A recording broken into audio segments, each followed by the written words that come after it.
Décédée en 2013, Valérie Benguigui aurait célébré son 62e anniversaire cette année.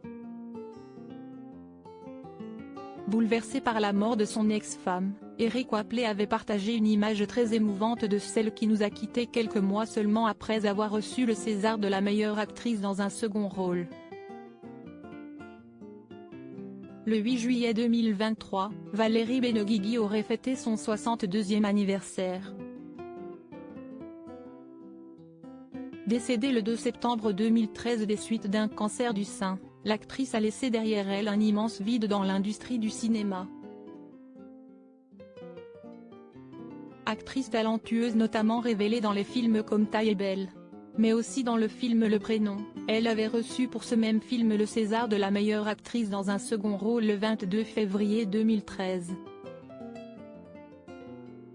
Mariée à Eric Wapler au moment de sa mort, celui-ci avait partagé une belle photographie de son épouse sur Instagram le 2 septembre 2022. Hommage à sa femme partie bien trop tôt, elle avait seulement 52 ans au moment de son décès. Il avait publié un émouvant cliché de la comédienne où on la découvre les cheveux courts avec un bonnet sur la tête. New York, Noël 2011. Ta ville préférée après Paris? Tu avais les cheveux courts par la violence des choses et pour la première fois dans ta vie.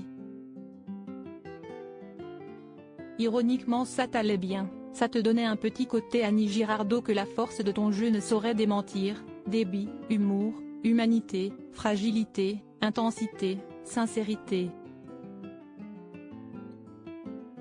Tout toi, tu nous manques.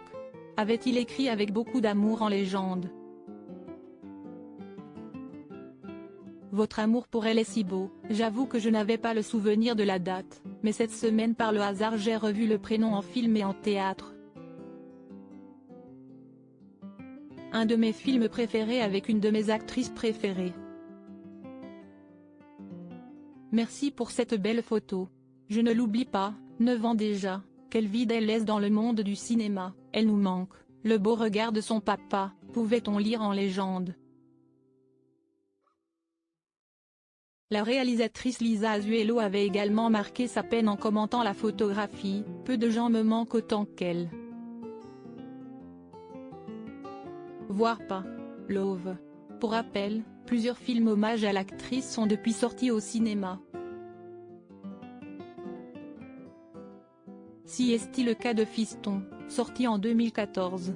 Elle y avait joué le rôle de la mère du héros, incarné par Kev Adams.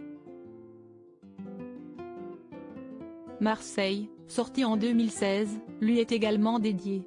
En effet, elle en avait commencé l'écriture avec Patrick Bosso et Kademerad.